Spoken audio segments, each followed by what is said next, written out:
Good morning. Today I would like to talk about the bow drill. So, the bow drill is the most well known of the friction fire methods, mostly due to the popularity of bushcraft and survival, where a bow drill is the main friction fire tool taught. So it is widely used in the Western world within the bushcraft and survival industry. So it is very common. The advantage of bow drill is that you can use it with a large range of different woods in different climates and different temperatures, different weather conditions. Unlike the hand drill, which can be a little bit trickier, though other people will argue that the hand drill is can be used pretty much anywhere as well. But anyway, the bow drill, it is a lot easier as you have added technology in that you have a bow with string which is wrapped around the spindle, and so you are actually driving the spindle with the bow, and that gives it a lot more speed. You see, you can go a lot faster, and say with a hand drill. And because you've got two hands here, you can add pressure or less pressure with this hand, and you can increase, decrease speed with this hand. So it's a lot more of a effective tool for welcoming out the ember. So how far back does the bow drill date? Well, there are some archaeological records. There are bow drills which have been found in Egypt which date back about 4,000 years. There's also bow drills, well, most likely bow drills which were found in bow drill spindles which were found in China. Again, they date back to about 4,000 and a half years. And there's a great fire origin tale from China about how Sun Tzu goes to find fire and comes across a tree which birds are pecking and sparks are flying off the tree. So Sun Tzu then takes wood and, using friction fire, attempts the fire from the tree. Again, that's a very short one. The full story is a lot more elaborated than that. Maybe one day I'll do some fire origin stories. And also, it was also used in Alaska and Canada, and more of a sort of northern temperate. The Inuits used bow drill, and they used a slightly different method. The Inuits actually hold the bearing block in their mouth,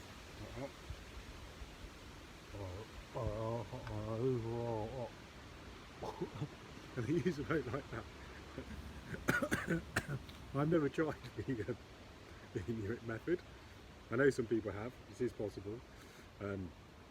Yeah, I find it quite an interesting way of doing it, and it's interesting how different cultures developed the friction fire methods depending on where they lived and the materials available.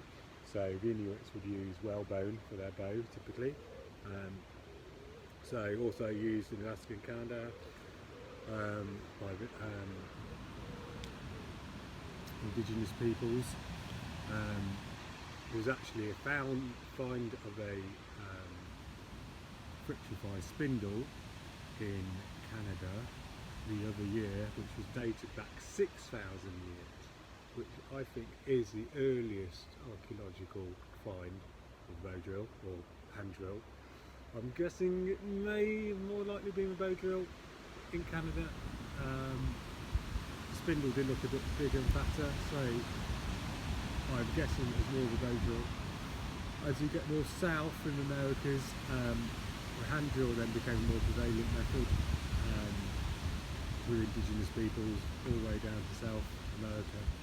So bow drill was found more in the northern hemisphere, really. Was it used in the UK and Europe? Who knows? There's no actual archaeological evidence of it. As I talked about in my other video about the fire churn is a well documented method of friction fire within ritual within UK and Europe. So we know that friction fire was used. So who knows? So one of the things, going back, we have to remember that even though today, in the bushcraft and survival scene, friction fire is used a lot, and a lot of people, they practice it nearly every day. Going back, our ancestors would have kept the fires burning. So the only times really they would relight the fires would be as part of ritual at auspicious times of year, or if something, something bad had happened, or they were doing a ritual to help bring in the harvests, etc. Then they may use friction fire as part of that. The Aztecs, we know they had the New Year fire lighting ceremony, which would be every 51 years, and with that they would sacrifice somebody, and they would try and welcome in a new fire on top of the person being sacrificed, which is very nice. And the other reason they would light fires if they're travelling, on hunting parties, or if their fires went out. But mostly they would try and keep their fires burning. Of course they'd learn the skills, I'm sure they would practice. But I think probably going back quite a long way, mostly our ancestors would be keeping their fires burning, to keep warm, to ward off predators, etc. So actual welcoming a new fire was probably not done as often as some of us may think. And ritual seems to be one of the main areas where they did use friction fire, and is one of my main interests in friction fire. So I'm really interested in the folklore and the stories and the rituals behind friction fire, rather than the bushcraft and survival area. I'm not into bushcraft or survival myself, so for me it is more from the rituals and story side of things. That's where my love of friction fire comes from. So I went off a little bit of tangent there. So coming back to the bow drill. So the bow drill has become very popular due to the rise in bushcraft and survival, and that's because it is quite a simple method to learn. I think because you can use it with a large variety of woods. It is more technical than methods such as a fire plough and the hand drill. The fire plough was more is used in Polynesia, and that's the main area where you'll find it, around Polynesia and Australia. So and the hand drill is more, I guess, Africa, Americas places. And you've got bamboo fire saw, which is sort of Asia, a place where you find bamboo, and then things like we've got fire thong and as well, and that's sort of Malaysia, Philippines, places like that. So then you have bow drill, which is sort of the northern temperate, which is mostly where bushcraft is taught. So that is just a little chat about bow drill. Now, next we'll go into the different components of bow drill. So, components of bow drill. So, we have. Let's just put it all together so you can actually see what we have. It's a lot easier. So at the bottom we have a baseboard. Then we have a drill or spindle. That needs to be pressed in from the top and so it can spin. So we have what's called a bearing block. We have string which is wrapped around the spindle, and then we have a bow. And then, so with a bearing block, you're pressing down with your hand onto the spindle, which applies the pressure downwards into the base. Then with the other hand you're holding the bow, and then by moving the bow backwards and forwards, you're spinning the spindle, applying the pressure, spinning the spindle into the wood at the bottom, which generates dust, and the further you go, the harder you press. That creates heat, and hopefully you will tempt an ember out from the wood.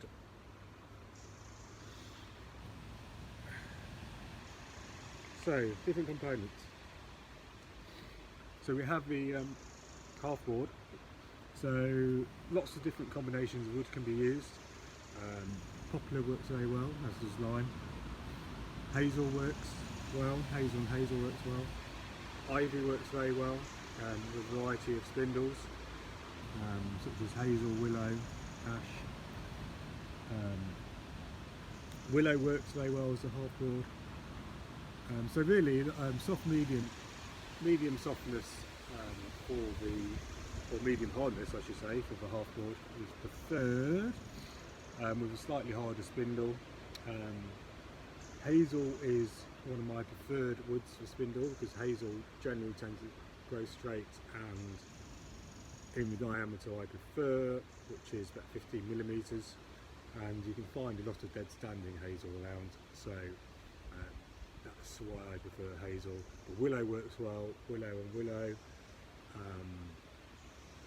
but yeah, personally hazel's my favourite, and because hazel works on a variety of different woods and is readily available where I live. So going back to the half board and the spindle, with the half board,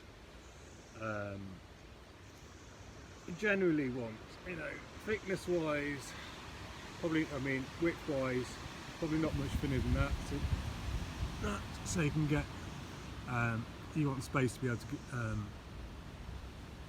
drill into it, and if it's wider, you can use both sides. Thickness, you want it slightly thicker than the width of the spindle. So it's probably at 2 centimetres.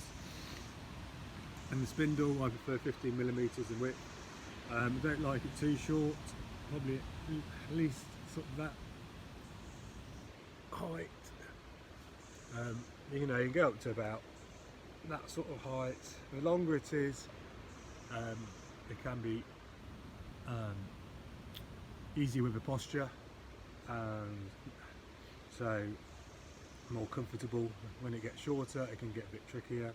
Also, if you have it too long, you can't put enough pressure on. So, about 25 centimetres is a nice height, but whatever works for you.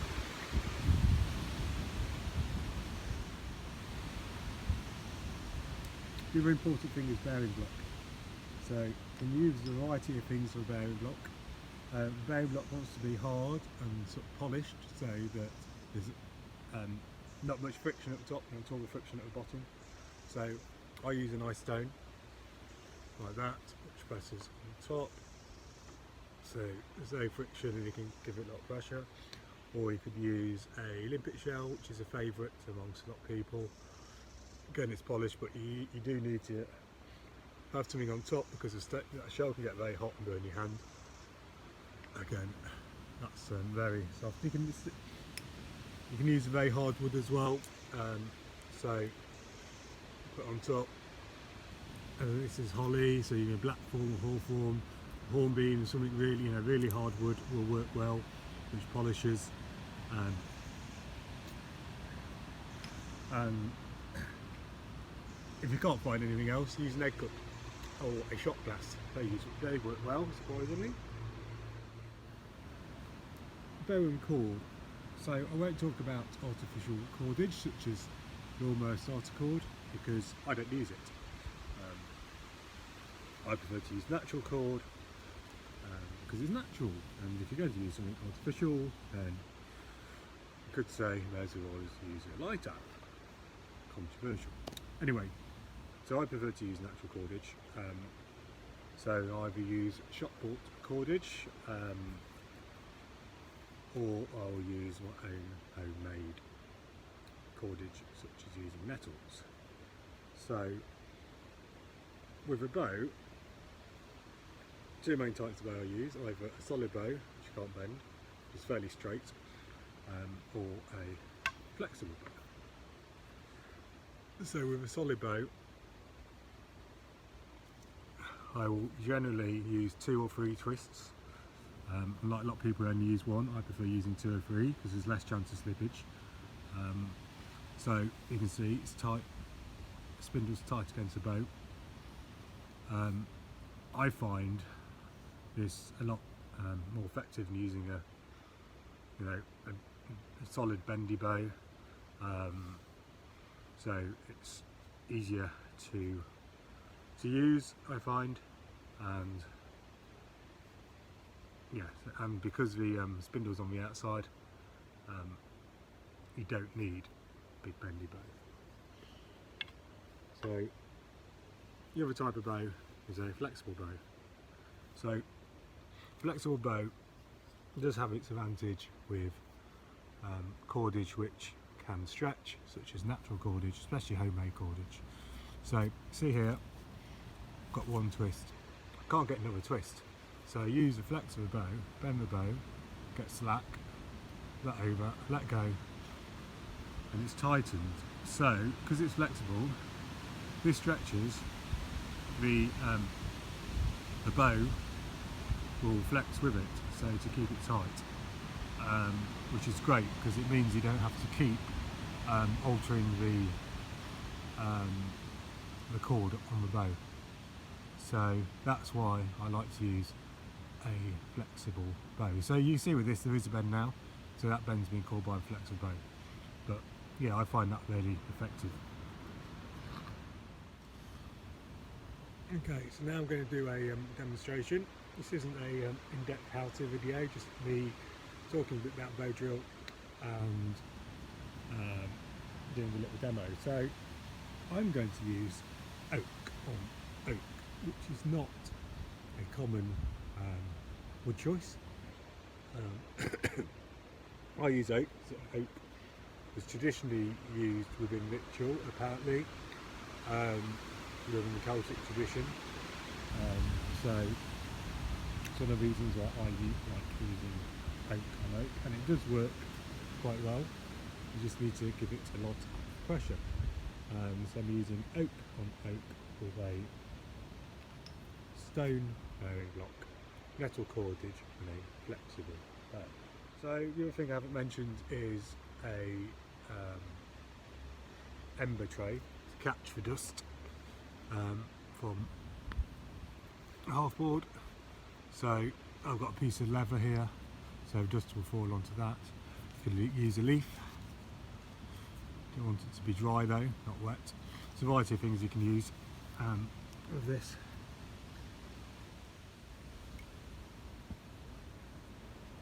So this foot, left foot, I'm going to put my left foot on the half board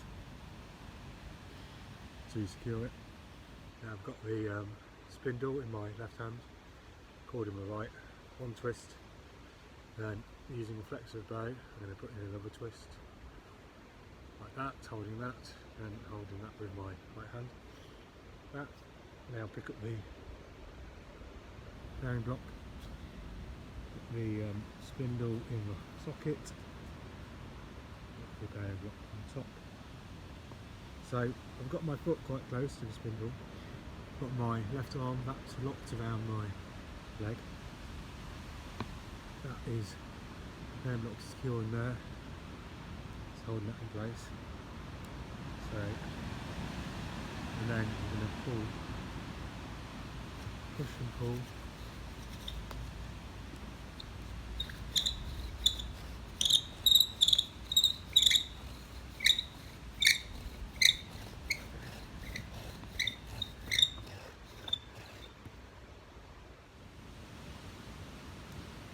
Right, that bow wasn't strong enough, it snapped.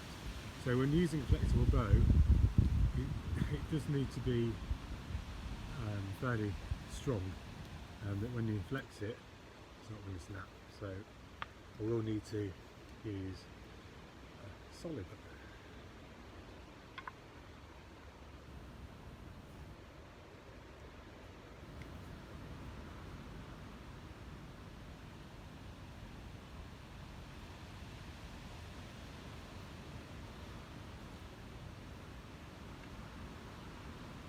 So get 3 twists in.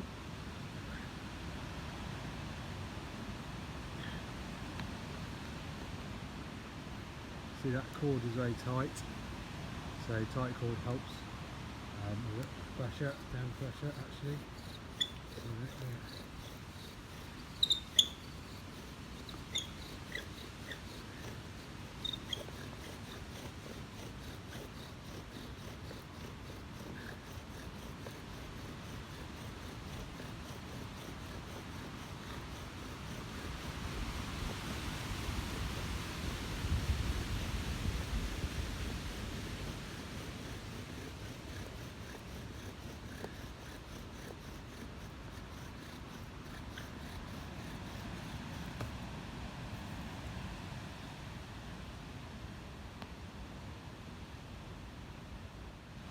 So, we've done it, and just in time because my cord's out. So this cord is being used a lot,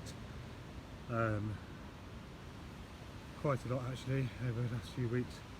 So it's finally worn through, but we were able to tease out an ember.